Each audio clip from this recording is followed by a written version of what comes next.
Dikisahkan, air mata sang anak yatim setelah bertemu dengan Kaisar Ottoman.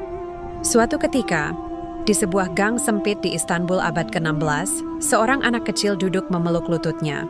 Namanya Yusuf, ayahnya gugur di medan perang, ibunya wafat karena kelaparan. Di dunia ini, ia kini sendirian. Saat malam turun, dingin merambat ke tulangnya.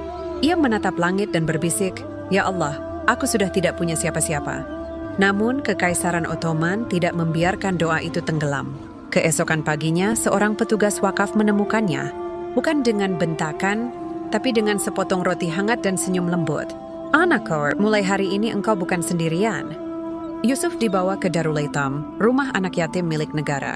Untuk pertama kalinya sejak orang tuanya wafat, ia makan hingga kenyang.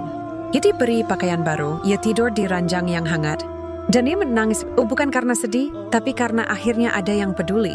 Di Kekaisaran Ottoman, anak yatim bukan beban. Mereka adalah amanah suci. Setiap roti yang mereka makan berasal dari wakaf sultan. Setiap baju yang mereka pakai berasal dari sedekah para pedagang. Setiap buku yang mereka baca dibayar oleh negara. Bahkan ketika negara sedang berperang, uang anak yatim tidak boleh dikurangi.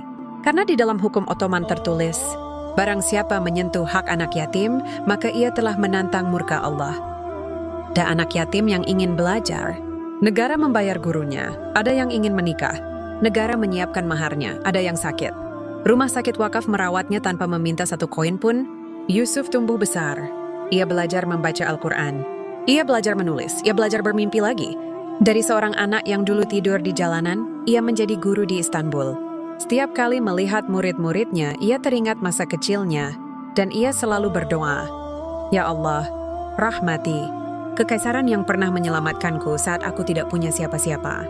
Di saat dunia sering mengabaikan anak-anak tanpa orang tua, Ottoman memeluk mereka seperti anak sendiri.